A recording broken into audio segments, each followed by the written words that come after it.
Let's start by defining what is metabolism. In very simple terms, it's the sum of all the processes that occur in a living organism. Now, what do I mean by that? The sum of all the processes that occur. Well, as I'm standing in front of you, I'm moving around, right? My muscles are contracting. I'm breathing. There's digestive processes occurring. There's cellular respiration. All kinds of things are happening automatically, some voluntarily, some involuntarily. And so we could break this down into big categories. Essential things like respiration, breathing, digestion, cognition, the energy needed for your brain to function, and everything else that goes along with it, the formation of hormones, proteins, enzymes, amino acids. And so this all requires energy. It doesn't happen automatically. So it's the total of energy needed to drive all these processes. And so that is what we would call metabolic rate. It's really the rate that my body uses energy. And so our goal being to what? Have energy use be high or low? It's a trick question. High. You want it to be high. Right. Higher is better.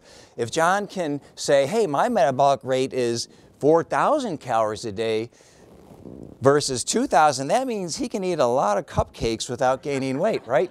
So right, we want it to be high enough that we can live our lives and not have to be gaining weight over every last little thing that we eat. So our intention is to drive it up. And so it's the sum of all the processes that occur. And so let's break it down into three big categories. If you look at human beings, there's three big categories.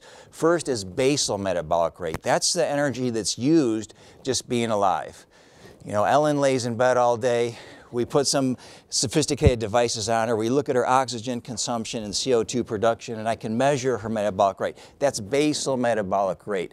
That's going to happen no matter what. We call it BMR. It's about 2/3 or a little more of the total calories you consume. So most of the energy we need is just to be alive, and so it's a big chunk of the day.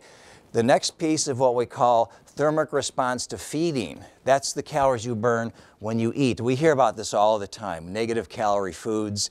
You know, there's so much said about nutrition and BMR and metabolic rate.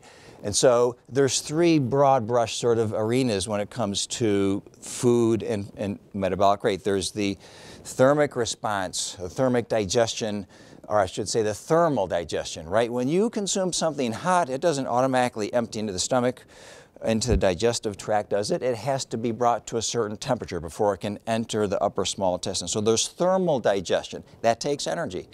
There's also mechanical digestion. You have to chew. It's called mastication. Your stomach actually continues to mash food up, I guess is the right word.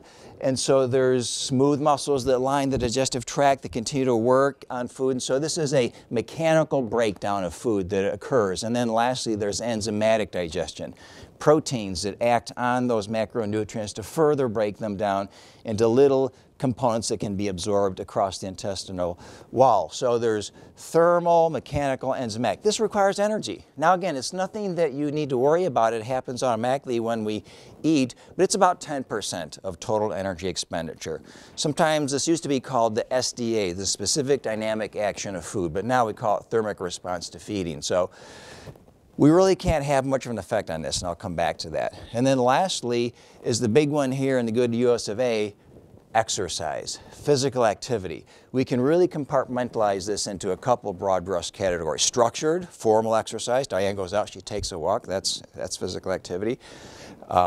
Informal, where she just kind of moving around, doing things, bending over, taking out the garbage. It's not quote-unquote exercise, but it is activity that does burn calories. And then what we call non-exercise activity thermogenesis, just